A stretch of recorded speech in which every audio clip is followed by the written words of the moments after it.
So I'm currently wearing my publicist bra, my manager's socks, and your costume department found children's leggings from the children's place that we have cut into underwear. So I am wearing children's underwear, Cami Curtis socks, and Melissa's bra. Wow. Most celebrities spend weeks getting ready for a television appearance, but somehow Mila Kunis walked onto one of the biggest late-night shows wearing children's underwear. You'd think that would be the most unbelievable story she'd ever tell, but it wasn't even close. Just a few years earlier, what was supposed to be the happiest trip of her life turned into a complete disaster, and by the end of it, even Ashton Kutcher wanted to give up. I started recording this because it became absurd, but if you've ever seen the National Lampoon movies, our honeymoon was like a real-life National Lampoon's honeymoon.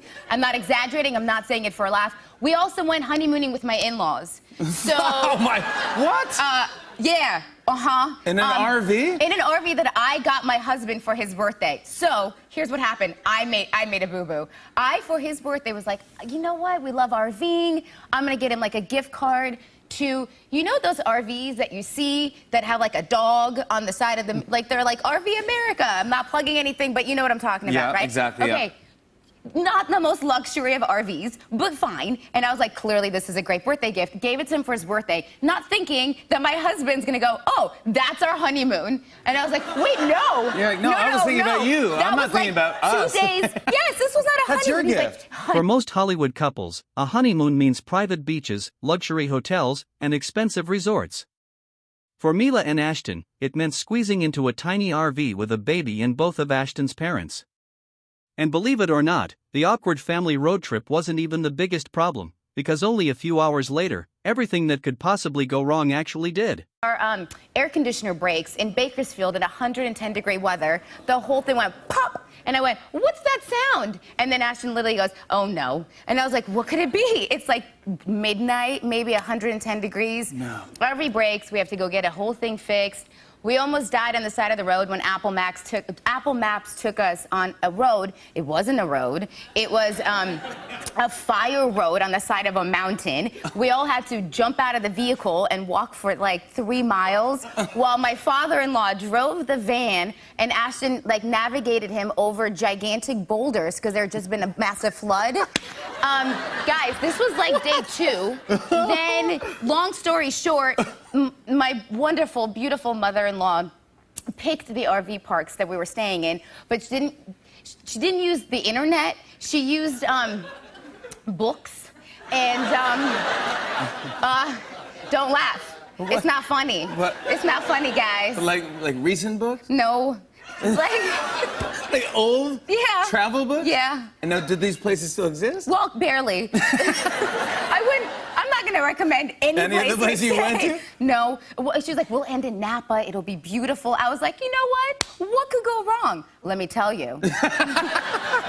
An RV park, not in Napa, but an hour outside of Napa with 2 prisons, okay? Yes, guys.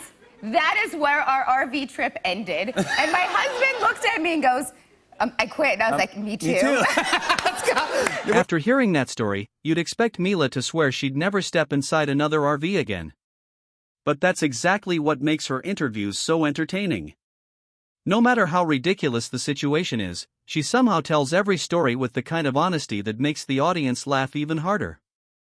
And just when you think you've heard her craziest confession, she walks into another interview and immediately starts making everyone laugh before the first real question is even asked. I actually held it back because I was like, if I go in any harder, she might run away.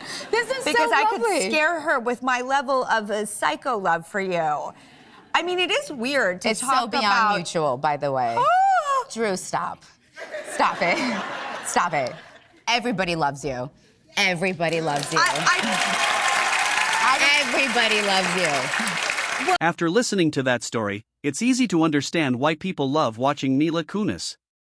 She doesn't try to sound perfect or make herself look glamorous. Instead, she laughs at her own disasters, and somehow that makes every interview even more entertaining. But as funny as that honeymoon story was, her next appearance took a completely different turn. This time, there were no RVs, no road trips, and no family disasters. Instead, it was Mila's chemistry with the host that stole the entire interview, proving that sometimes the funniest moments aren't planned at all.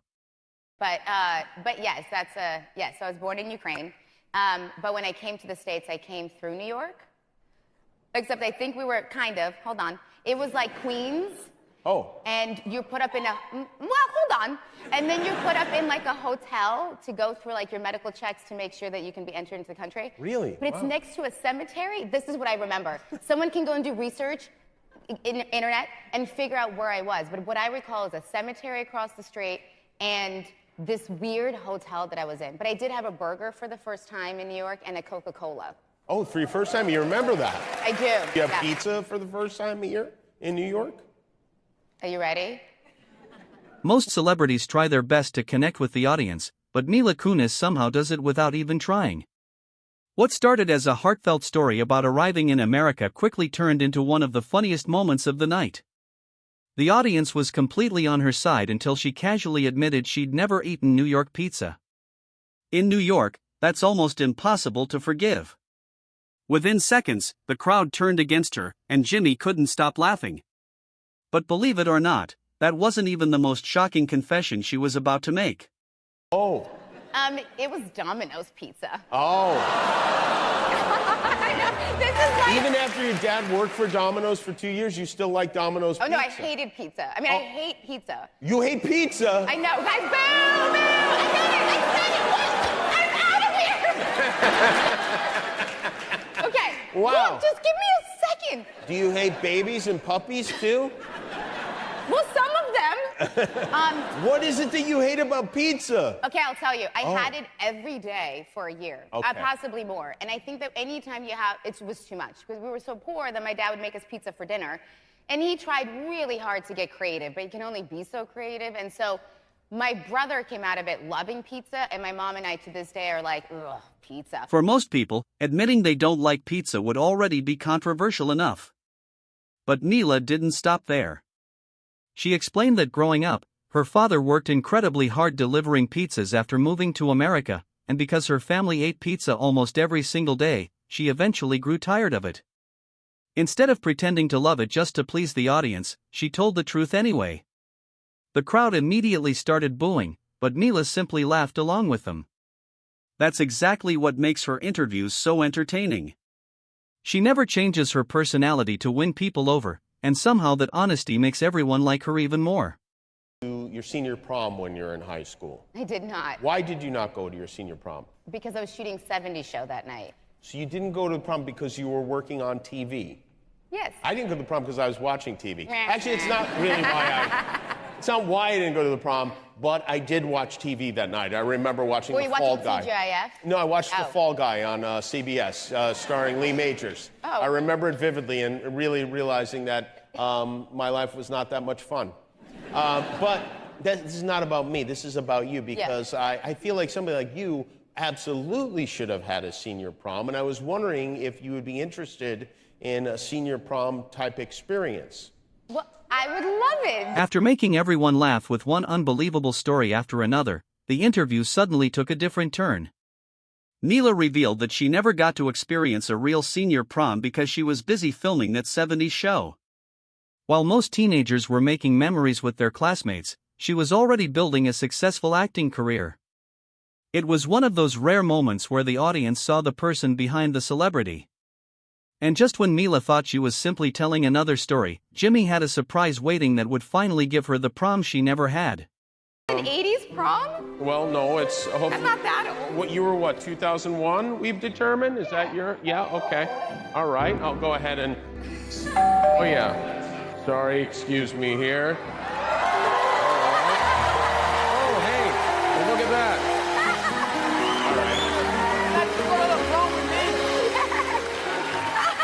All right, now that you've been corsaged, Guillermo gets in his 1987 Toyota Tercel, and off to the prom they are, where the first thing you do at the prom is take a photo. And there we go.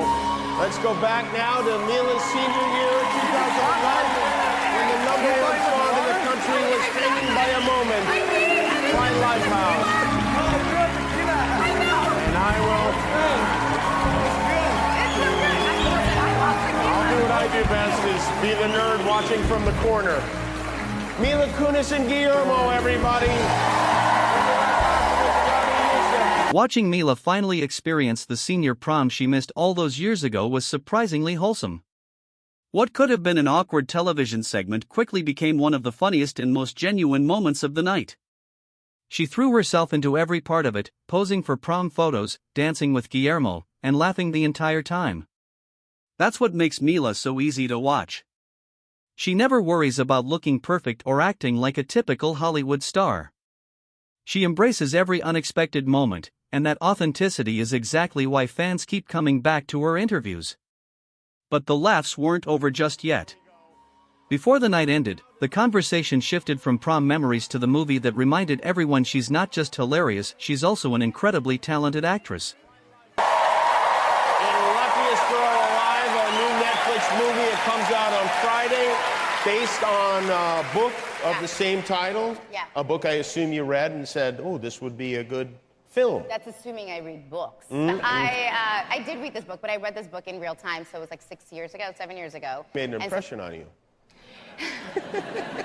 Yes, it did. No, you know what? It was during that period of time where it was a lot of and then the girl ... books. It was during a certain period of time, but what I remembered about this one was that it was based on a true story.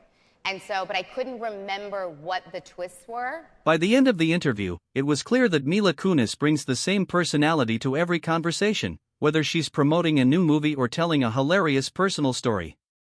Even while talking about Luckiest Girl Alive, she couldn't resist making fun of herself first. That's what makes her interviews feel different. She's witty without trying too hard, honest without oversharing, and always willing to laugh at herself. From unforgettable late-night moments to stories that fans still quote years later, Mila has built a reputation as one of Hollywood's most naturally entertaining guests. And that's exactly why people never get tired of watching her.